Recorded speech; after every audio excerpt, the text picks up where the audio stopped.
Hi everyone, I'm back making content. Things are settling down, so I have a lot of catching up to do. So to start with, today I have a video talking about Anore's hip surgery and what that entailed. There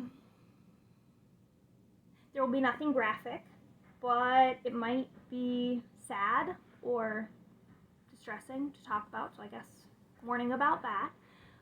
We will be talking about surgery and things like that, but there will be no graphic content, like image-wise. I also have a fun update about our ducks, so that'll come later this week, and then I do have an update about how Anore is doing, but I thought to see, before you see the update, you should kind of know what we've done with this hip surgery. So, I have a little diagram here. Oh, and just in case you're wondering, Anore is in the corner here. She might pop her head up a few times. Okay, so these are terrible drawings. They're not meant to be actually representative of what the hips like literally look like. They're just like vague outlines of what a hip-ish looks like. Okay, so for a dog, we have these hips, right? And so for now, we're gonna focus on this one, okay? So in a normal hip, we've got these ball joints, just like people, it's a ball and socket joint. So we've got these sockets here, right? And then down here we have, again, a vague outline of what the legs look like. So it's got the ball portion of the joint is here, and then here on either side. So in a proper hip, this ball here, this ball portion of the joint should fit at least 50% of the way into the socket. So that means that we've got this, and you got another little chunk up there, and then the legs come down. Okay? But you see that this fits at, the ball fits at least 50% of the way into the socket. And then it would be the same on the other side. Ball, little chunk, legs. Okay? So that's a proper hip.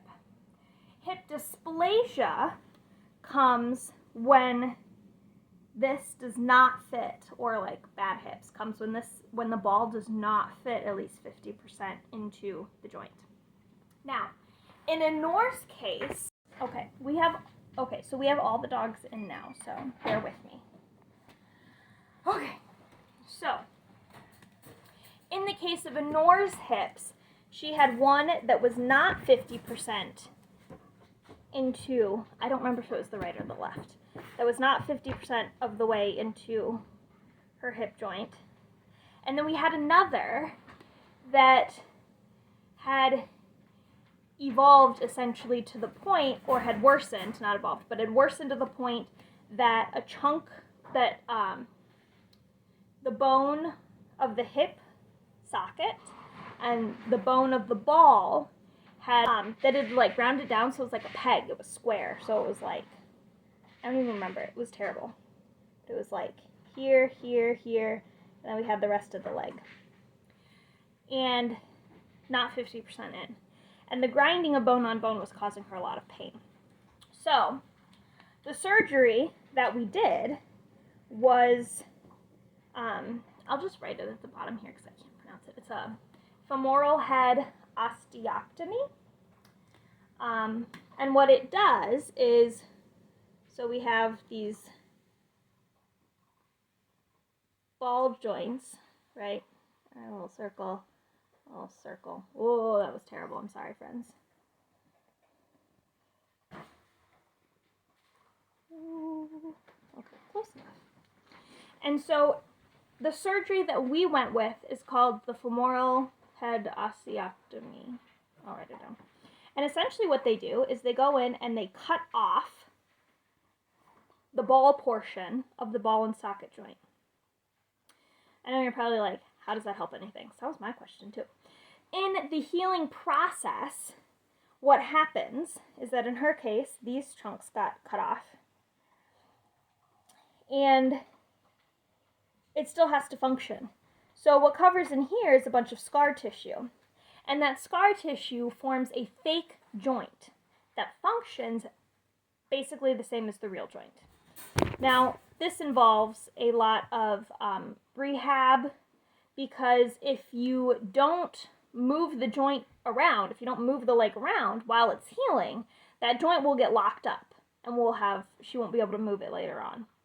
So we spent a lot of time doing physical therapy. I think I have a video I can post about that, what her early physical therapy entailed, and now encouraging her to walk and use those legs as much as she can, while still being reasonable about like how much pain she's in, because this is still healing. You know, it's a long process, especially with 2 of them.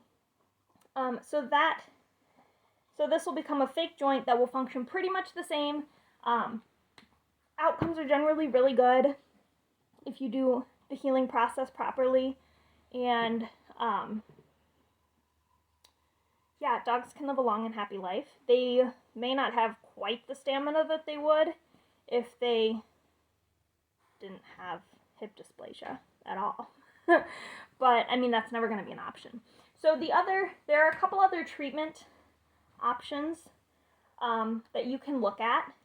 There's one that is a non-surgical option, and I will again put the name down here because I don't remember what it is. And that one is generally, what I read is that generally you would use that if you catch it below like 10 months. Anore was about 16 months, or not 16, yeah, 16 months by the time we caught it, so that wasn't really an option for her anymore. I imagine it's mostly an option while the hips are still developing.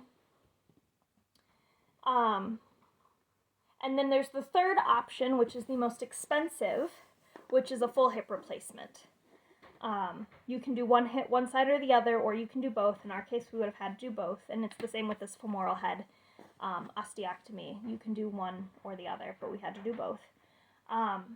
So you could do a full hip replacement, which probably has the best prognosis of between the 2 of them as far as like long-term pain, but it's a negligible difference for her age.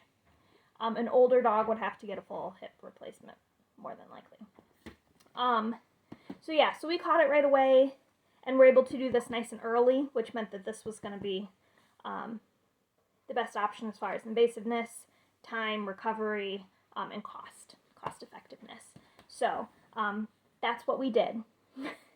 That's what she's been healing from. So if you have any questions, leave them in the comments. I'll do my best to answer. Yeah, and I will post an update of her and maybe a video of the physical therapy exercises that we were doing. So, awesome. Well, we'll see you guys later this week.